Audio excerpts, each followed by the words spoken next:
Alguma vez na sua vida você já vivenciou ou já ouviu falar de alguém que queimou o seu eletrodoméstico em tempo de chuva? Ou até mesmo quando a energia foi embora e o seu vizinho noticiou: ó, queimei minha geladeira, vou processar a Coelba.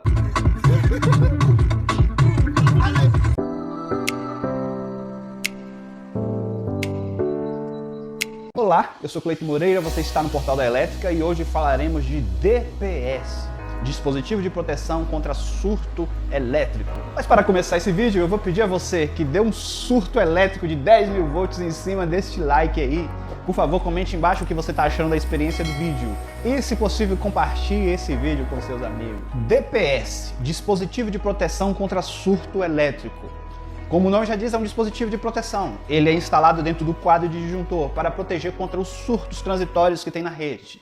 Surtos, que às vezes uma tensão que normalmente é de 220 volts na sua casa, ela chega aí a mais de 10 mil volts. E se existir aparelhos na tomada nesse momento do surto, então o que vai acontecer? Vai queimar todos os aparelhos ali. Mas por que motivo acontece a sobretensão? Duas razões. A primeira razão é a queda de raio, a incidência de raio na região.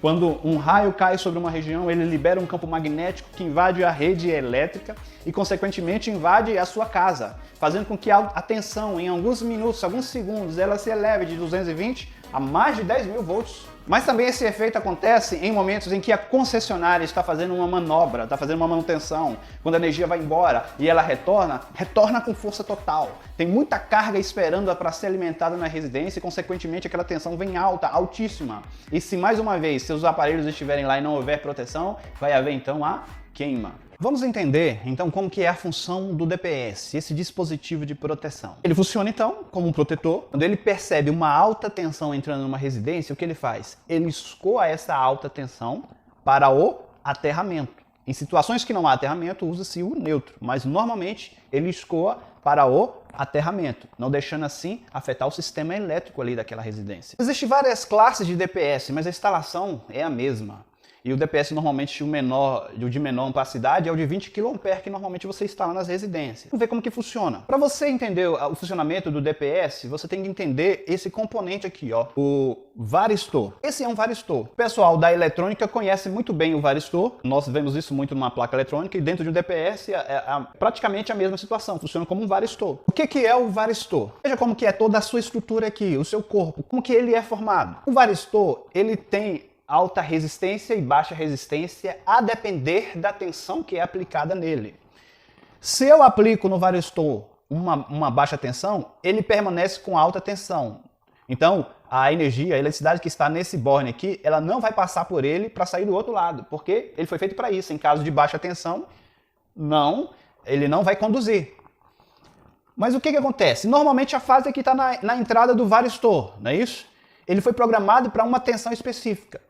Quando ele nota que há uma presença de alta tensão aqui, ele vai deixar essa alta tensão ser conduzida. Ela vai passar então pelo seu interior aqui, certo? E vai ser conduzida até o outro borne do condutor, do fio. E o que normalmente a gente vai fazer então? A gente vai colocar na outra ponta deste fio, vamos dizer assim, o aterramento. Vai lá para o barramento de terra do seu quadro, aonde vai ser escoada. Esse é o princípio. O varistor, como o nome diz, varia conforme a tensão que é aplicada. E é assim dentro de um DPS.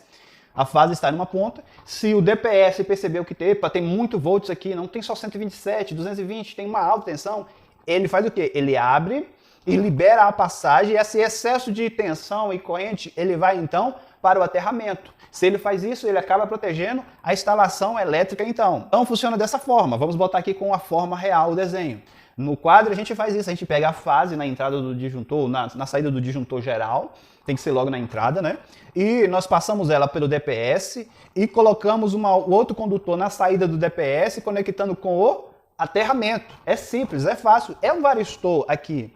No estado normal não conduz a eletricidade aqui deste ponto a esse ponto, não conduz desse ponto. Mas se houver uma alta tensão, o varistor internamente vai liberar o excesso de corrente para o aterramento. Visualizando dentro de um quadro de ligação, é assim que nós colocamos o DPS. Cleiton, se for um sistema monofásico, eu ponho um DPS só, principalmente sistemas em que o neutro é aterrado, que usa o sistema TNS. Um DPS para uma fase. Se for bifásico, 2 DPS. Se for um trifásico, então como é o esquema aqui, 3 DPS. Mas Cleiton, tem um quarto DPS. Por quê? Porque você também tem a opção de colocar o DPS para o neutro, principalmente em sistemas. Aqui, nós não costumamos colocar esse DPS aqui, principalmente no sistema TNS, porque o neutro ele já é aterrado. Se houver um excesso de tensão ali, vai ser escoado naturalmente. Mas é basicamente assim, ó. Imagine que esse aqui é o disjuntor geral, certo? Ele é alimentado com os fios aqui, ó, que vem lá do padrão de entrada. E antes de ir para o DR ou para os disjuntores dos circuitos terminais, o que acontece? Você pega aqui, ó, essas três fases aqui, ó, uma fase, ó, fase R, alimentando então o DPS para R, S para o S e o T para o T. E o do neutro, se você vai pôr um DPS para neutro, você pega diretamente do neutro. Simples. Embaixo, pessoal, o que a gente faz? A gente faz uma espécie de curto. A gente une todos os DPS e com um fio condutor, a gente então manda para o barramento de terra, como eu expliquei aqui para você neste simples desenho aqui. Simples e fácil a sua instalação. E você vai ter uma instalação protegida, você não vai ter queima de aparelhos como TV, que custa 2.500, 3.000. Você não vai ter queima de geladeira, que custa a mesma faixa de preço. Às vezes por um DPS, por 100, 150 reais, você compra e você instala lá no seu quadro. Importante demais você convencer o seu cliente a fazer a instalação, você eletricista conduzi-lo para isso. Sei que é uma dificuldade. Eu encontro essa dificuldade. Tem casos que eu não instalo porque o cliente simplesmente não quer. Mas eu não deixo de explicar e mostrar os benefícios do DPS. E aí, você gostou desse vídeo? Mais uma vez, eu quero pedir, ó, venha com surto elétrico sobre esse like, porque assim você vai estar me ajudando. Se puder, compartilhe o nosso trabalho, porque o nosso encargo aqui é ensinar.